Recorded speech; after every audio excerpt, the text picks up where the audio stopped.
എടുക്കാനാ. ഇതാണ് fusing stiff.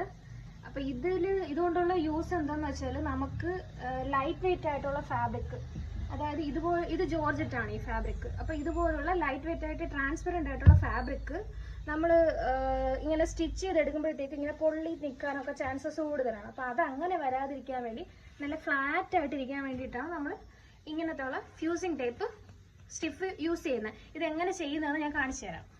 അപ്പോൾ നമുക്ക് ആദ്യം പാറ്റേൺ വെട്ടി ലൈനിങ് പീസ് നമ്മൾ വെട്ടി കറക്റ്റ് ചെയ്ത് വെച്ച് ലൈനിങ് പീസ് വെച്ചതിന് ശേഷം അതിൻ്റെ പുറത്ത് നമ്മൾ ഈ ഫ്യൂസിങ് സ്റ്റിഫ് നമ്മൾ വെക്കുകയാണ്.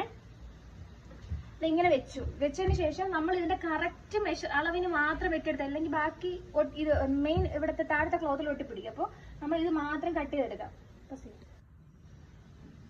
ഇങ്ങനെ ആവശ്യമുള്ള ഭാഗം മാത്രം നമുക്ക് കട്ട് ചെയ്തെടുക്കാം. അപ്പോൾ നമ്മളിതാ ഫ്യൂസിങ് ടേപ്പ് കട്ട് ചെയ്തെടുത്തിട്ടുണ്ട്. നമ്മളിത് ഇതിന്റെ പുറത്ത് വെച്ചു. നമുക്കിത് നോർമൽ അയൺ ബോക്സിൽ ചെയ്യാൻ പറ്റും. അതിനേക്കാളും ഏറ്റവും യൂസ് എന്ന് പറയുന്നത് നമുക്ക് ഇതുപോലത്തെ സ്റ്റീമർ അയൺ ആണ്.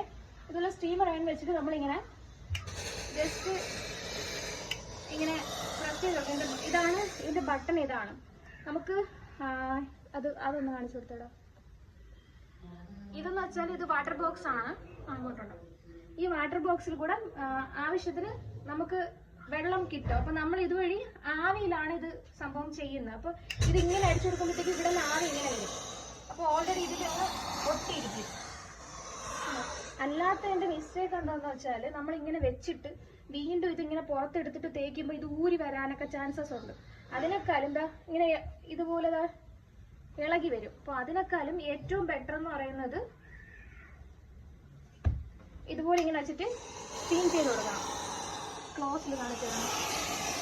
ഇതിപ്പോ ഇങ്ങനെ ഇരിക്കുകയാണ്. നമ്മളിങ്ങനെ സ്റ്റീം ചെയ്യുമ്പം ഇതങ്ങ് താഴോട്ട് ഒട്ടിപ്പിടിക്കും. കണ്ടോ?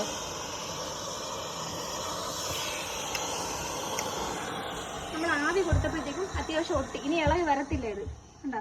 ഇത് ഇളകി വരത്തില്ല. ആവി കൊടുത്ത് ഇതിൽ ഒട്ടിച്ചു വെച്ചിട്ടുണ്ട്. ഇനി നമ്മളുടെ മെയിൻ ക്ലോത്ത് ഇതിലോട്ട്